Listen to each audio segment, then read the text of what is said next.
Now I think it's safe to say that this game right here is easily my favorite Call of Duty title to date. Hell, I've been posting Black Ops 2 content for over 5 years now. That's absolutely crazy to think about. But like I said before, no game is perfect, and even Black Ops 2 isn't excluded from that list. So that being said, today I present to you 5 things Black Ops 2 forgot to do. To enter this month's $50 Xbox Live, PSN, or Steam card giveaway, all you have to do is drop a like, leave a comment, and of course, be subscribed to the channel. Alright, what's up? Adz here, and of course, welcome back to the channel. In fact, welcome to a brand new Black Ops 2 video. Now, of course, as all of you know, this bad boy right here is easily my favorite Call of Duty title today. Hell, I've been posting Black Ops 2 content for, I want to say, 5 years now. In fact, over 5 years. That's a long ass time. Honestly, that's a little crazy. I've hit Prestige Master twice. I've managed to unlock the Diamond Camo for every single weapon in the game twice. And in a couple of days, I once again plan on resetting my stats and doing it all over again one last time.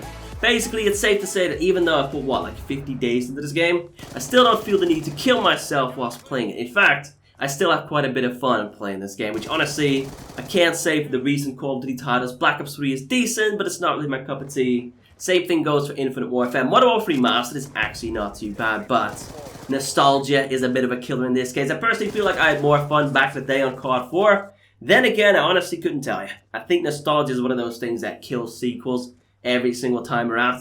You just can't beat the original, can you? That's an unfair fight. And with that being said, normally speaking, I'm pretty positive about this game. Hell, the only things that I really complain about are snipers and lag.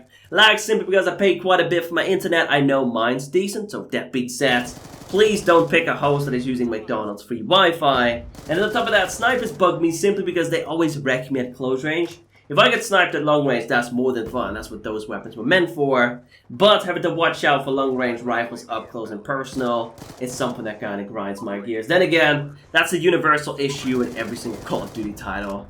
And with that being said, today I present to you 5 things Black Ops 2 forgot to do. All of these things made a great addition to the game, or at least in my personal opinion. But as per usual, be sure to share your thoughts and opinions in the comments down below. Roast me if you really feel the need to. But apart from that, let's get into it. Of course, the first thing on the list are more DLC weapons, and in this case, it isn't as controversial just because back in the day you didn't have supply them, so of course, you didn't have to spend hundreds and hundreds of dollars in the hopes to get your hands on maybe 1 or 2 DLC weapons. In this case, talking about the Peacekeeper, a hybrid between an assault rifle and an SMG. Not a proper hybrid like the Ripper from Call of Duty Ghosts. This one actually had a pretty low fire rate, making it a bit up close and personal, which for an SMG is not ideal, but it actually wasn't too bad at medium range. So let's just say, this is kind of like a bad version of the M27. In fact, you might want to compare this one to, let's say, the Razorback from Black Ops 3. Honestly, it doesn't really matter all that much. But this one came with DLC 1, the Revolution DLC. And every single person that purchased this map pack could basically use the Peacekeeper. And that was all there was to it.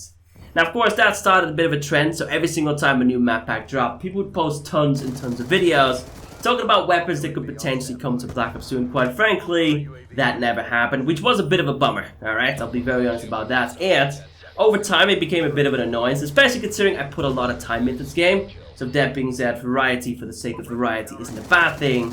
But of course, the single player constantly switches back and forth between 2025 and of course the 1980. So that being said, weapons like the M16, the Galil, the AK-47, the Barrett 50 cal, and a whole bunch more are actually a part of the single player, but they're not a part of the multiplayer, which honestly is a bit of a shame. In fact, let's take a look at some of these guns, alright?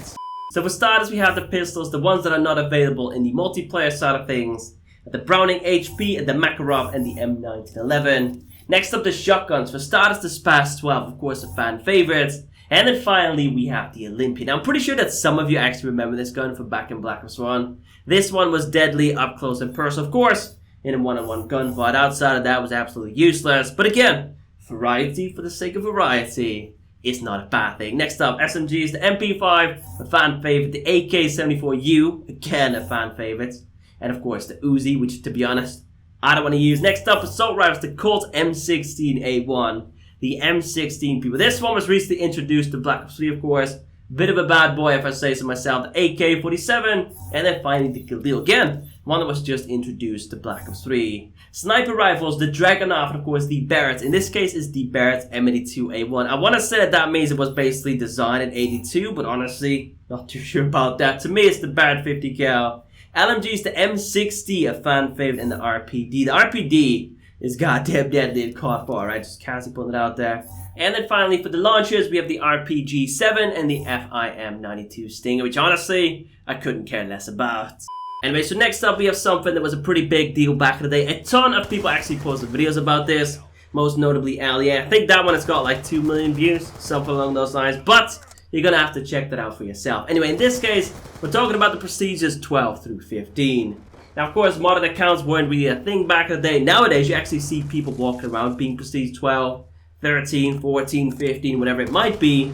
But back then, these files were basically found within the game coding. Just because back in Black Ops 1, you had Prestiges 1 through 15. And then they changed that from Prestige 1 to 10. And then, of course, you hit Prestige Master. But they never got around to deleting the files, or at least maybe they were too lazy. Nowadays, you still see that in Black Ops 3. You got the M27, the MP7, weapons that are still floating around but can't be used. And these Prestiges are essentially the exact same thing. But of course, back in Modern Warfare 3, we got like 10x Prestiges, something along those lines. So a lot of us casually assumed that this time around this leak would once again be true, that again they would add some extra Prestiges, just because that of course adds some more longevity to the game. Some people already hit Master Prestige after, I want to say, a month or two, or at least I was one of those, casually putting it out there. So some extra Prestiges would have been nice, but again, it never happened. Anyway, next up we have something that is a bit controversial, and I think this one's gonna need some backstory. Basically, yesterday I posted a video about a quote-unquote secret Easter egg in Black Ops 2, and because of that I actually had to play a big chunk of the single player again, just because I deleted the files over the years, so I had to start from scratch. With that being said, during the mission Solarium, you basically start off by mowing through your opponents, using what is called the Claw, essentially an incredibly buffed up version of the AGR for multiplayer. Now, to be honest, this one might be a bit too OP in multiplayer, especially if you get to control it yourself. But on that note, an easy fix for that would basically to make this an AI-controlled score streak. In this case, it could simply go around mowing people apart all on its own, just like the Stealth Chopper, or the Escort Drone, or the K9 units, or the Swarm, you name it. And again, it would make for a nice addition. Now, of course, I'm fairly confident that most of you didn't play the campaign, or at least a big chunk of you didn't play the campaign. So, of course, I'll make sure to record some gameplay, right? Put that in the background, because quite frankly, I can't explain these things for the life of me. I wasn't meant for that life. Normally speaking, I just tend to ramble on about things that don't really matter all that much. So, I'll make sure to give you some examples, alright? Anyway, next up, number 4, we have more melee weapons, of course, also more equipment. Now, the reason I decided to talk about this separately is because you can actually get your hands on all of this within the single player by using what is called an access kit. Basically, for those that don't know, is before you start a mission, you actually get to create your own custom class, and you also get to choose a special perk, a special ability. For example, you can go for quick draw, the adjustable stock, dexterity, lightweight, and so on and so forth. And you can also pick the access kit. Now basically, you can use this kit to get your hands on some special gear whilst the mission is going on. Now in this case, the melee weapons are for starters the machete. Next up, the Polwar sword, or at least I think I'm supposed to pronounce it that way. I actually got my hands on that one for the first time today. Was once again going after Raul Menendez, this time on Yemen.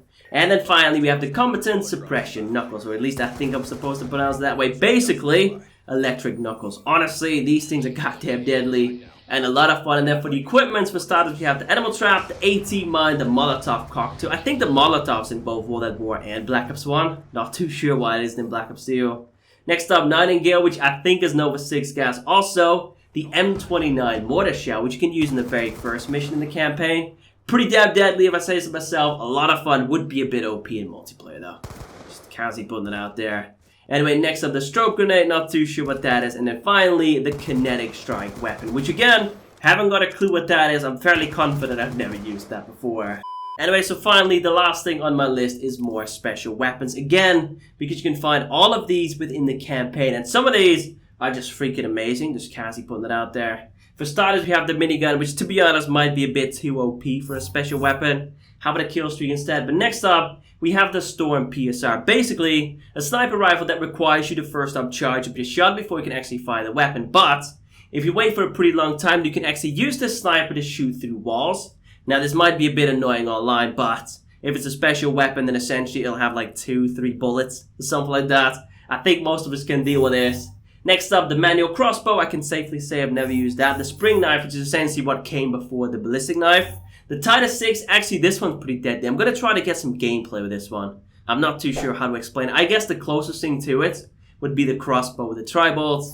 Next up, the MM1 grenade launcher, which I don't want to see in the multiplayer. And then finally, we have the Valkyrie Rocket. Now this one again was actually a kill streak back in Black Ops 1. Perfect for taking out other kill streaks.